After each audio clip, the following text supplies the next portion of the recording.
Hi, my name's Joe Cernik. I'm a member of the faculty here at Lindenwood University, and I'd like to welcome you to Books and Strikes. Now, Books and Strikes is a show where we discuss books on baseball, and a lot of times we do everything else that's anything baseball, but today we are in fact discussing a book on baseball.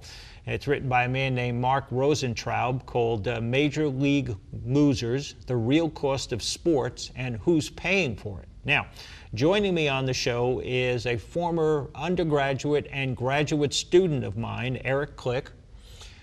Eric went to the University of Texas at Dallas to get a Ph.D. in public affairs, and there he wrote a doctorate dissertation which addresses a lot of the issues in this book. His dissertation was called The Impact of the Growth Machine on Public Financing of Professional Sports Facilities, the Case of the St. Louis Cardinals. In fact, we did another show on his doctorate dissertation about the building of the second Busch Stadium and whatever might or might not happen with the Cardinals baseball village.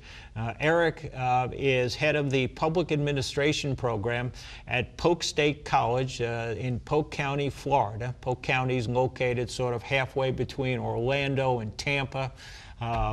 And so he's there to try to develop this into a nationally recognized public administration program, which I guess someday might even develop its own graduate degree program to make an attempt to compete against mine. How dare you? So, all right, let's get into this discussion of this book. Good quote I wanted to start with at the beginning. The author writes, "A welfare system exists in this country that transfers hundreds of millions of dollars from taxpayers to wealthy investors and extraordinarily well-paid employees." Well, and that's a powerful quote, and as you see in a lot of the research, and as I talked about in my dissertation with the effect of the growth machine, it's amazing how much money is given to these people, as some would say elites, especially considering that relative to other businesses in the economy, Major League Baseball is really a small to mid business at best. I thought, now this book's written in 1999. I want to just emphasize that point to the audience because it's before the second George Bush was elected president in 2000, and he's got a whole bundle of stuff in this book on George Bush and the Texas Rangers. So George Bush paid $606,000 for his share of owning part of the Texas Rangers, and he sold it and made $15 million.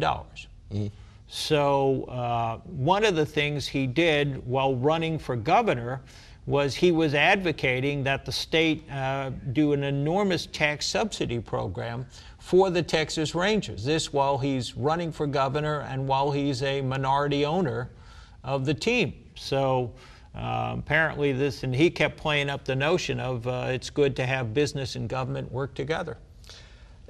As it's essentially saying is, in essence, you're subsidizing the rich, subsidizing their wealth. And again, that goes back to the growth machine that these elites unite, which would be businesses and officials and so forth. And what they do in businesses and the media, and what they do is they trade the monetary values, their monetary values, for the societal values of the rest of us in the name of growth. And essentially they say if all growth is good growth. But the other thing to be noted too is that with Bush, he was also partners with Bill DeWitt Jr., who is now the primary owner of the Cardinals. And actually Bill DeWitt Jr. got out of the Texas Stadium right before he came here in 1994 to purchase the Cardinals. So those two had actually worked together, and actually at that time one of the big selling points in Arlington was a ballpark-like village location, which actually has still not happened in Arlington to this day. So they're attempting to have something of a ballpark village like the Cardinals, and both of them are sort of fantasy dreams at this particular stage. Yes, which have never happened, and in a lot of the interviews, Bill DeWitt Jr. and even George Bush and so forth have said that maybe there was some alluding to that there was going to be a ballpark village, but that there was never a definite idea of a ballpark village. So there's some semantics going on, but people from living in Dallas, they will tell you that that was their understanding, that Arlington would have a ballpark village. And particularly what's interesting about Arlington, which he mentions in the book,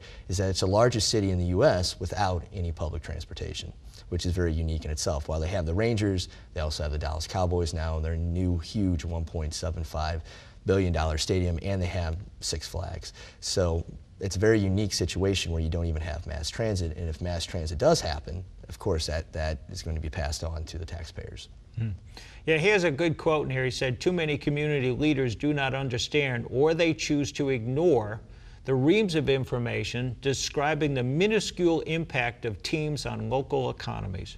Yeah, essentially in everything I've seen, and I'm sure that you would say the same, is that there's a minimal to even a negative effect in some aspects, as the book kind of pointed out, based upon the relocation issues. Sometimes you can actually lose money, so you can have a negative impact, but for the most part, you just reallocate money, but there's not actually new spending created. And as I alluded to a little bit, infrastructure issues are huge, and not just any city can support this kind of infrastructure. And a lot of times, housing that's actually near a stadium will actually be negatively impacted because of the impact of noise and also traffic and so forth.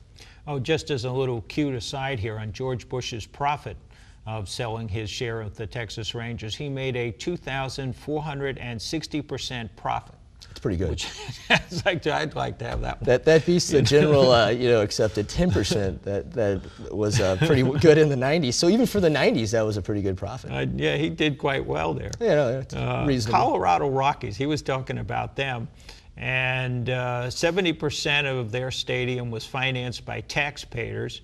And what they had to do was agree to a 0.1% increase in a regional sales tax, and that was going to be used to retire the bonds that would finance their stadium. And apparently, I guess, even after it was all approved, there was still confusion after the fact about what percentage of direct money was still going to the Colorado Rockies owners. And so this had to be negotiated after the fact of what you thought was these contractual arrangements. And so then it was eventually worked out that they were going to get to keep a lot of money. Apparently all the revenue that was generated in the stadium, so I guess even when Rockies games weren't there, but it might have been used for, say, concerts, so that after the fact it was now determined that the owners would get 92% of the revenue, and then it was further determined that actually instead of the taxpayers financing 70% of building the stadium, they'd end up actually financing 100% of the building. And all this after what you thought was agreed to. And I thought it was interesting because the owner of the Philadelphia Phillies said this. He said, "Will you come to Philadelphia and negotiate my lease? This is the best lease I've ever seen." Yeah, and, well, outside of the Rams deal, but that's pretty common, and a lot of this also came around the 90s when public-private partnerships really began. And quite frankly, as you've seen with a lot of public-private partnerships, as with hotels, convention centers, is that the public portion wasn't generally well written, mainly because the people in the private sector were quite frankly better at doing contracts. So what's generally happened in a lot of these public financing situations is, after the fact, you thought you got yourself into one thing, and later on you realized you got yourself into something else, and by that point there was really not much you could do. And as some people would say at that point, the city is somewhat held ransom in those situations. But that's another thing that Rosentraub does a good job of alluding to, is that something that has to be done, at least is in these public-private partnerships, that the contracts are better. But unfortunately, generally, it's almost, the contracts are kind of loose. If a team decides they want to renegotiate, they seem to have all the leverage, particularly, as he alludes to, because Major League Baseball is very monopolistic in their business. Yeah, now a little bit on the Rams, because he's got sections throughout the book, okay? So obviously you're having the Cardinals, the football Cardinals, are leaving St. Louis in 1998. So now you're trying to entice the Rams. Well, actually that's not quite accurate, because I mean there's a long history of this.